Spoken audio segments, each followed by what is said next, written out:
Question number 39. Right. When a sample of a radioactive isotope decays by an alpha particle emission, the alpha particles emitted have a single discrete energy. That's what we have seen.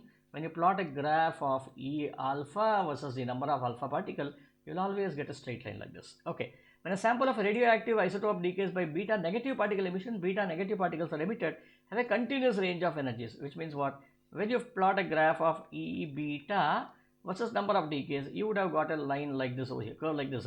And this explains what you call as a neutrino hypothesis. You have already learned that they do not have all the beta particles, do not have the same energy, but they will be having varying energy. Reason is because you observe that one more particle is getting emitted, which you call as an antineutrino along with a beta negative particle emission. Okay.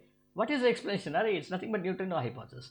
And antineutrino is emitted with a beta negative particle, but not with an alpha particle. A is the right answer. First answer itself is correct. So all these are incorrect. Right.